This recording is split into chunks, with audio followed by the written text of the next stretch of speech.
ከቀረቡ ጥያቄዎች መካከል ግን የተወሰኑትን ላንሳ። አንደኛው የደሞዝ ጥያቄ ነው።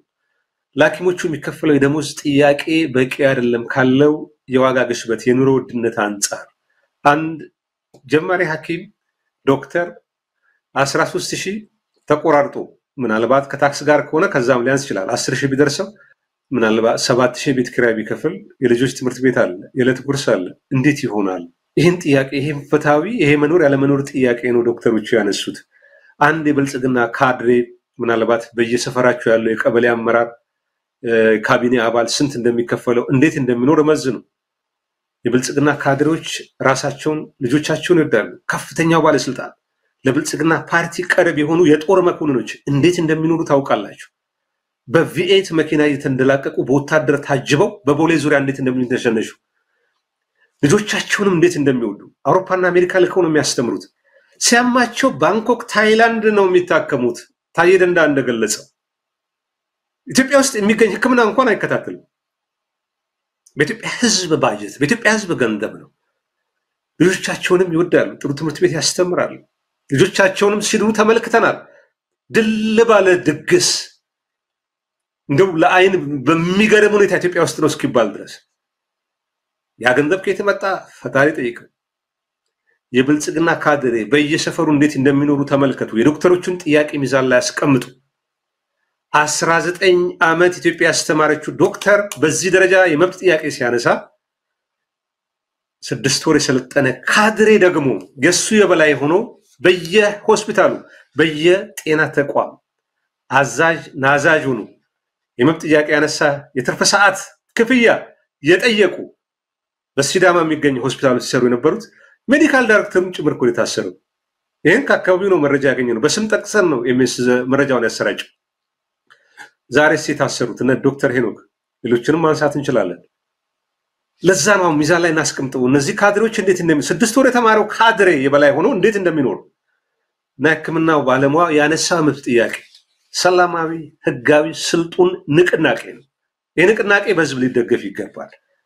ሌላው የጥቅማ ጥቅም ነገር ነው ያነሱት። የቤት ትራንስፖርት ነገር አለ። ሶስተኛው ነፃ ትራንስፖርት ነው። ሌሎች የመንግስት ሰራተኞች እንደሚኖረው ወይ ነፃ ትራንስፖርት አቅርቡልን ወይ ደግሞ ከቀረጥ ነፃ መኪና ገዝተን እንድናስገባ እንኳን ድሉን አመቻቹልን ጥያቄ ነው። ተጋላጭነትም አንስተዋል። የህክምና ባለሙያ የሚከፍል መስዋዕትነት ቀላል አይደለም። ታስታውሳለህ ጴጥሮስ፣ በኮቪድ ጊዜ እኛ ፈርተን በቤታችን ተሰብስበን በተቀመጥንበት ሰዓት ህመምተኛውን ሲያክሙ የነበሩ ስንት ዶክተሮችን ያጣ ነው። ለዛ ከሞት ጋር የሚጋፈጥ ነው ሐኪም እኮ ልክ እንደ ወታደር አይደለ? የታከመን ሰው ወይም የታመመን ሰው በምንም መልኩ ይምጣ ሐኪም በገባው የሂፖክራትስ ቃል ኪዳን መሰረት የጦር ወንጀለኛ ይሁን የጦር ሜዳ ተዋጊ ይሁን የጠላት ተዋጊ ደም እየፈሰሰ የመጣውን ደሙን በፋሻ አስሮ ቁስሉን አጥቦ የፈለገ ነገር እኛ የምንጠየፈው ነገር ሐኪሞቹ ተቀብለው ህክምና ሰጥተው የሚልኩ ናቸው። ለብዙ ነገር ተጋላጭ ናቸው። ለተላላፊ በሽታዎች ለሌላ ከዛ ጋር በተያያዘ ያለው ጥቅም 1000 ኢትዮጵያ ብር ብቻ ነው ይላሉ ሐኪሞቹ ነው ያሉት። ሚስ ላይ ማየት ትችላላችሁ። ሌላው የትርፍ ሰዓት ክፍያ ነው።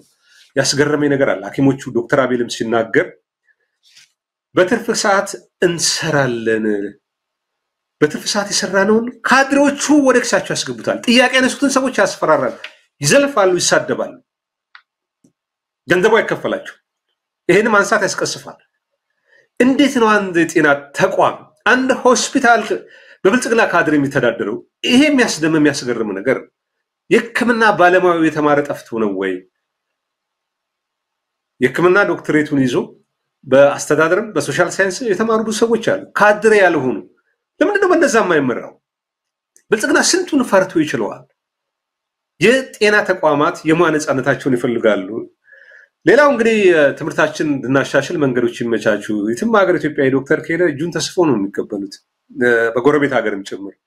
ሌላው 7ኛው መሰረታዊ ጥያቄ ያነሱት ሆስፒታሎች፣ የህክምና ተቋማት ከካድሬ ከፖለቲካ ጥገኝነት ነፃ ይሁን፣ ከዘረኞች፣ ከሃይማኖተኞች፣ ከፖለቲካ ነፃ አድርጉት።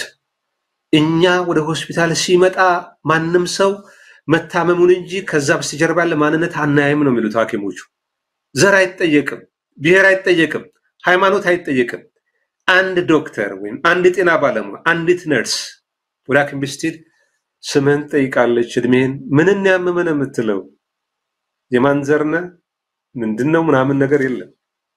ህክምና ደስ የሚለው ነገር ይሄን። ስለዚህ ህክምናውን ለኛ ለህክምና ባለሙያዎች ተውልን ነው። የፖለቲካ ጣልቃ ገብነት ካድሬነት አሰቃይቷቸዋል። ምሬት የተሞላበት ነው። እነዚህ ያስቀመጧቸው ጥያቄዎች በአንድ ጀንበርም ይፈቱ አይደለም። ኢትዮጵያን አቅም እናውቃለን፣ አቅሙን በሚመጥን ሁኔታ እንዲፈታ እንፈልጋለን ነው ያሉት። እንዲህ አይነት ጥያቄ ደግፈ ካልቆምክ ምን ደግፈ ትቆማለህ?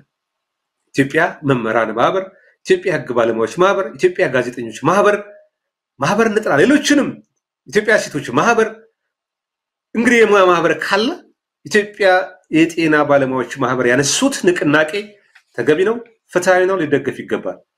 የኢትዮጵያ ፖለቲካ ፓርቲዎችም አጀንዳ መንጠቅ አይደለም። የሐኪሞቹ ጥያቄ የፍትህ ጥያቄ ነው፣ የህልውና ጥያቄ ነው፣ ሊደገፍ ይገባል ማለት የፖለቲካ መጥለፍ አይደለም። የብልጽግና ካድሮች የብልጽግና ገጽታ ይበላሻል በሚል ብልጽግና ብዙ ሽንቁር ስላለው በድቡሽ ላይ የተሰራ ቤት ስለሆነ የሆነ አውሎ ነፋስ ከሆነ ቦታ ከመጣ ይፈርሳል ብለው በስጋት በጭንቀት በፍርሃት ስለተዋጡ ሁሉም ነገር ያስደነግጣቸዋል። በዛ ነው አሁን እስራት የተጀመሩት። ለምንድን ነው የምታስሯቸው? እንዴት ሐኪም ይታሰራል? የመብት ጥያቄ ያነሳ ሐኪም እንዴት ይታሰራል እንዴ? እነዚህን ሐኪሞች ዛሬ ማምሻውን ነው ያዛቸዋቸው። ልቀቋቸው። በአዲስ አበባ ንፋስ ስልክ ወረዳ 02 ጤና ጣቢያ የሚሰራው ዶክተር ሄኖክ ይዛቸዋል። ልቀቁት። አማሃ ወርቁ የማህበረሰብ ጤና ባለሙያ ልቀቁት። ደግነሽ ጥላውን የማህበረሰብ ጤና ባለሙያ ልቀቋት። ቀናይ ገነት የፋርማሲ ባለሙያ ልቀቁት። ኳስ ሜዳ ጤና ጣቢያ ሰራተኛ ሆነ አቶ ሚካኤል ጸጋይ አዋላጅ ነርስ ብዙ እናቶች ይፈልጉታል። ልቀቁት ሚካኤል ጸጋይ። ሌሎችም ላይ እንደዚህ ያሰባችሁ ምናልባት 6 ቀን ነው የቀረው አጠቃላይ ስራ ማቆም አድማ እንጠራለን ስለተባለ ፍርሃት ላይ ናችሁ።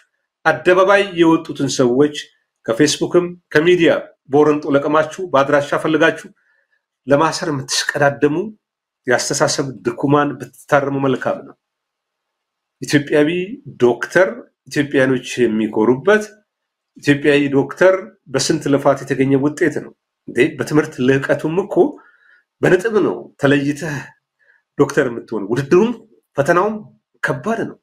19 ዓመት የፈጋ አንድ ተማሪ አንድ ዶክተር ስፔሻላይዝድ ያደረገውን ሌሎችንም ማክበር ይገባል። ኢትዮጵያ ዶክተሮቿን ሙያተኞቿን ማክበር ይገባታል። ብልጽግና በኮሪደር ልማት ብዙ ቢሊየን ዶላር እያወጣ ነው። የጠቅላይ ሚኒስትሩን የጫካ ቤተመንግስት 10 ቢሊየን ዶላር የኢትዮጵያ ሕክምና ባለሙያዎች ለኢትዮጵያ መምህራን ባለሙያዎች በተወሰነ መልኩ በደሞዛቸው ለተጨማሪ ቢያደርጉ አገር ያረጋጋል። ሙያተኛውም አገሩን ወዶ ሙያውን አክብሮ ህዝብን በትጋት ያገለግላል። እስራት፣ አፈና፣ ማስገደድ፣ ዛቻና ማስፈራሪያ የህዝብን መሰረታዊ መብት ንቅናቄ አያስቆመውም።